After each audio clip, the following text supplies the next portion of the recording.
Welcome back. This morning we're taking a look at how a potential witness in the Reed retrial could tip the scales. We're talking about Turtleboy, whose real name is Aiden Kearney. He's a self-published blogger and arguably the most outspoken Karen Reed advocate. And we learned in court on Wednesday what he plans to do if he's called as a witness by the Commonwealth. There's really no reason to beat around the bush here, Your Honor. The Commonwealth is not going to call my client, Mr. Kearney, who for the record is in the second row here today. Can I just ask, if he were to call your client, would he take the fifth? Yes, Judge.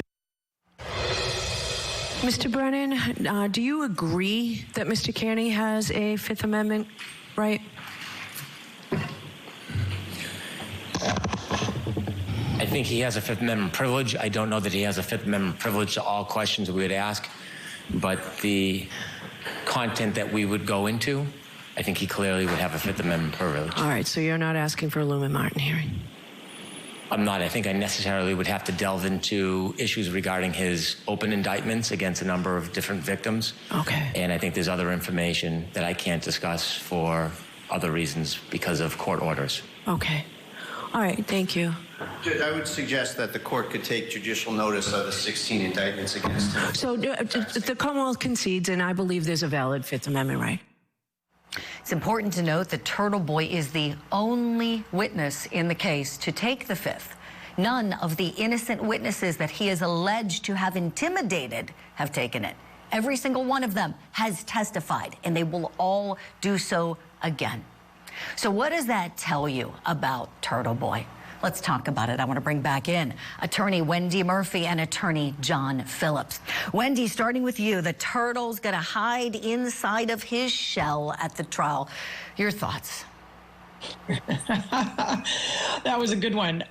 Can I refer to him as the turd instead of the turtle? Because I'm trying to be as polite as I can without offending everybody in your audience. And, you know, the words that I'm thinking of using are probably objectionable. He is the most repulsive, harmful, destructive force in this case by far. Now, let's just be clear. I respect that he has a right to assert his Fifth Amendment privilege against self-incrimination. It's an important constitutional right. But what that means to us in the public is we can and should infer that he is hiding evidence that proves he committed crimes. You know, let's just be clear about that. Innocent people do not invoke the Fifth Amendment. Now, let me be clear. When I say innocent, I mean people with nothing to hide. Because as the judge made reference, and you heard it in that clip, if the prosecutor thought that his invocation of the Fifth Amendment was not in good faith, that he was just doing it as an excuse so he could sit in the courtroom and pretend to be a reporter, they would have had a hearing. The judge could have said, I find that his assertion of this privilege is not in good faith. He must testify. No, everyone in the room said, he's got stuff to hide. He's a criminal. He's got massive exposure here in terms of spending a good amount of time behind bars once he's convicted. So absolutely let him take the fifth, but let's all understand what that means. Yes. He's done some very bad things in this case. He needs to take the fifth, because if he did testify against himself, that wouldn't be good for his liberty. That's what it all means. Right, right. He'd be in even worse trouble than he's already in. You're right, Wendy. And how about the point, I think this can't be underscored enough, that the reason he's got those 16 indictments we heard referenced are because he allegedly intimidated these witnesses, these independent people who didn't ask to be part of this case, just happened to be there that night and can offer something. These innocent people, they all testified. They all were very open in trial number one. They're all going to testify again in trial number two. None of them are taking the fifth. And he's accusing all of them of hiding something. John Phillips, what does that say to you about him? It says a lot, and he did an interview with the Intelligencer. I'm not familiar with it, but he described himself, and I got to look down, as three things. One, an activist. Okay, he said it, an activist. Two, a journalist, and three, an entertainer or satirist. Those three things are entirely inconsistent. You can't be an investigator and go through a case and have objectivity while also being an entertainer, while also worried about your YouTube hits and your social media, bounce.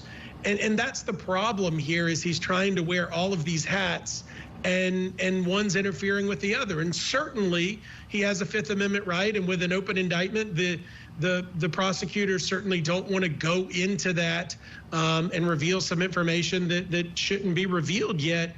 But it creates this conflict. And, again, he's a guy that wears, and markets free Karen Read T-shirts. That's not objective. He gets exposure, and he gets money from her free campaign, and yet won't testify. It's gross where we're headed with social media and podcasters interfering with court. Right. You're so right, John. I have seen so much more disinformation about this case, disinformation and misinformation about this case than I have any other one I have ever covered. This has been the most vile case for so many reasons, and the victim has gotten lost. And I know you both appreciate that so much as you are advocates for victims. And when we think about what this is really about, this trial has turned into a shameful circus. It really has. And when we think about the origination of this circus, who does it go back to? Gee, Mr. Turtleboy and his friend, Ms. Karen Read. Now this relationship is being exposed. Your thoughts on how Hank Brennan has now made public what those two kept quiet for so long?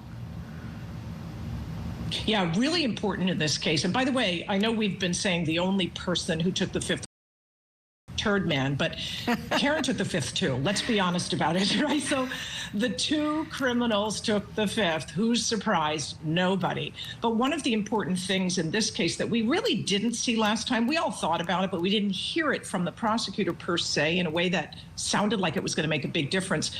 Hank Brennan now is saying part of what's going on in this case is a disinformation campaign bought and paid for by criminal who thinks that that's a tactic that, in defense attorney school, one of the things they allow you to do is just pay for PR firms and pay for protesters to show up and pay for bot farms so that social media creates this frenzy and sense that you're actually innocent and it's all a conspiracy. I mean, there are so many mentally ill people who will just buy into that regardless of the evidence. So I think what Hank Brennan's doing is making that part of his case now, saying, not only am I going to prove her guilt beyond a reasonable doubt, I'm going to prove that she was part of a campaign to mislead the public. So that's a very different approach. I was a prosecutor in Massachusetts. I've never had to do that before, both prove my case and disprove nonsense. Right. But we're going to hear that in this case. Wendy, thank you for pointing that out. You're right. He's going to expose it all. He already started, and thank goodness for that, because this is just all about getting to the truth. And Wendy, John, you both, of course, know this, or courties know. Legally, we know Karen Read is cloaked in the presumption of innocence. Hank Brennan and the Commonwealth of Massachusetts have that burden to carry. And no one, the jury, can hold it against her if she doesn't testify. Point taken, Wendy, that she's done a lot of talking to interviews of her choosing and not in the trial last time. We'll see if she changes her mind this time. Stand by for that. We'll have to leave it here for now, but great points from you both always. Wendy Murphy, John Phillips, I know you're busy people. We have to let you both go off to court. Hope to see you back here again.